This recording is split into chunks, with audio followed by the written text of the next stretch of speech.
പ്രിയ പ്രേക്ഷകർക്ക് സീരിയൽ ന്യൂസിലേക്ക് സ്വാഗതം. കൂടുതൽ സീരിയൽ ന്യൂസുകൾ അതിവേഗം ലഭിക്കുന്നതിനായി ഈ ചാനൽ സബ്സ്ക്രൈബ് ചെയ്യുക, ബെല്ലൈക്കൺ മറക്കാതെ ക്ലിക്ക് ചെയ്യുക. വീഡിയോ ഇഷ്ടമായി എങ്കിൽ ലൈക്ക് ചെയ്യാൻ മറക്കരുത്. ചാക്കോയും മേരിയും എന്ന പരമ്പരയിൽ അപ്രതീക്ഷിതമായ സാന്ദ്രയുടെ പദ്ധതികൾ നീലാംബരിയെ ഞെട്ടിച്ചു കളഞ്ഞിരിക്കുകയാണ്. കുര്യച്ചൻ വന്ന് സാന്ദ്രയോട് കേസിന്റെ കാര്യങ്ങൾ സംസാരിച്ചതിനെ തുടർന്ന് കുര്യച്ചനോട് ഇനി ഈ കേസിന്റെ കാര്യത്തിൽ യാതൊന്നും ചെയ്യാൻ സാധിക്കുകയില്ല എന്ന് തുറന്നു പറയുന്ന സാന്ദ്ര, കുര്യച്ചൻ കാരണമാണ് അവന് ഇങ്ങനെയൊക്കെ സംഭവിച്ചത് എന്ന് പറയുകയും പണ്ട് കുര്യച്ചൻ അവന് കാഴ്ച നൽകുന്നതിനായി തയ്യാറായിരുന്നുവെങ്കിൽ ഇങ്ങനെ സംഭവിക്കുകയില്ല എന്ന് വ്യക്തമാക്കുകയും ചെയ്തതിനെ തുടർന്ന് കുര്യച്ചൻ നിരാശയോടെ അവിടെ നിന്ന് പോകുന്നു. ഇതേ തുടർന്ന് നീലാംബരിയെ ചെന്ന് കാണുന്ന സാന്ദ്ര താൻ പറഞ്ഞത് സത്യമാണ് എന്നും അവൻ ഇപ്പോൾ ജീവിച്ചിരിപ്പില്ല എന്നുള്ള കാര്യം മനസ്സിലാക്കണമെന്നും മാത്രമല്ല ഇനി ഇവിടേക്ക് വരുന്നത് സേവ്യർ ആയിരിക്കും എന്നുള്ള കാര്യം ഓർക്കണം എന്ന് പറഞ്ഞ് അവിടെ നിന്ന് പോകുന്നു. ഈ കാര്യങ്ങളെല്ലാം അറിയുന്നത് നീലാംബരിയെ വിഷമിപ്പിച്ചതിനെ തുടർന്ന് നീലാംബരി തന്റെ സുഹൃത്തിനെ ഫോൺ ചെയ്യുകയും തന്റെ പ്രതീക്ഷകളെല്ലാം കൈവിട്ടു പോകുകയാണ് എന്നും കുര്യച്ചൻ വന്നു പറഞ്ഞിട്ടും സാന്ദ്ര തീരുമാനം മാറ്റാൻ തയ്യാറായില്ല എന്നും അതുകൊണ്ട് തന്നെ ഇനിയും താൻ ഈ വീട്ടിൽ നിന്നിട്ട് യാതൊരു കാര്യവും ഉണ്ടാകാൻ പോകുന്നില്ല എന്ന് വ്യക്തമാക്കുകയും ചെയ്യുന്നു.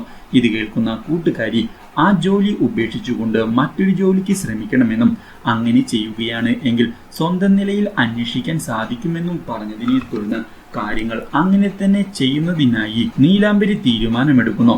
എന്നാൽ ഇതേ തുടർന്ന് തിരികെ വീട്ടിലെത്തിയ കുര്യച്ചൻ ആലീസിനോടും എൽസയോടും അവിടെ നടന്ന കാര്യങ്ങളെല്ലാം വ്യക്തമാക്കുകയും സാന്ദ്രയ്ക്ക് കൃത്യമായ വിവരങ്ങൾ ലഭിച്ചിട്ടുണ്ട് എന്ന് പറയുകയും ചെയ്തതിനെ തുടർന്ന് എന്തായാലും നമുക്ക് ഈ കാര്യത്തിൽ ഇനി മനസമാധാനമായി ആശ്വസിക്കാമെന്ന് പറയുകയും ചെയ്യുന്ന ആലീസ് മുറിയിലേക്ക് പോകുന്നു.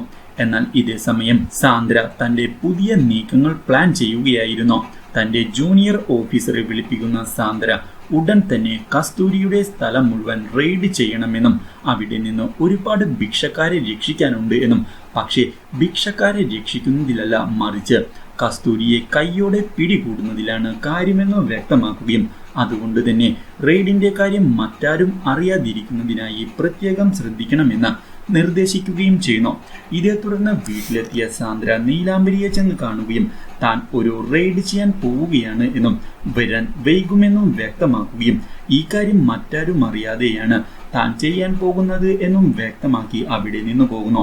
അപ്രതീക്ഷിതമായ സാന്ദ്രയുടെ ഈ പദ്ധതികൾ കേൾക്കുന്നത് നീലാംബരിയെ ഞെട്ടിച്ചു കളയുന്നു. എന്നാൽ കസ്തൂരിയുടെ അവിടെയാണ് റെയ്ഡ് ചെയ്യാൻ പോകുന്നത് എന്നും ഒരുപാട് ഭിക്ഷക്കാർ അവിടെയുണ്ട് എന്നുള്ള കാര്യവും അറിയുന്നത് നീലാംബരിക്ക് പുതിയ പ്രതീക്ഷകൾ നൽകുകയും ആ ഭിക്ഷക്കാരുടെ കൂട്ടത്തിൽ തന്റെ ചാക്കോയും ഉണ്ടാകണേ എന്ന് പ്രാർത്ഥിക്കുകയും ചെയ്യുന്നു. എന്നാൽ കസ്തൂരിയുടെ അവിടെ റെയ്ഡ് ചെയ്യുന്നതിനായി എത്തുന്ന സാന്ദ്രയെ നേരിടുന്നതിനായി കസ്തൂരി തോക്കെടുത്ത് മുന്നിൽ നിൽക്കുകയും ആരെയും തന്റെ കോട്ടയ്ക്കകത്ത് കയറാൻ സമ്മതിക്കുകയില്ല എന്നുള്ള നിലപാട് വ്യക്തമാക്കുകയും ചെയ്യുന്നു.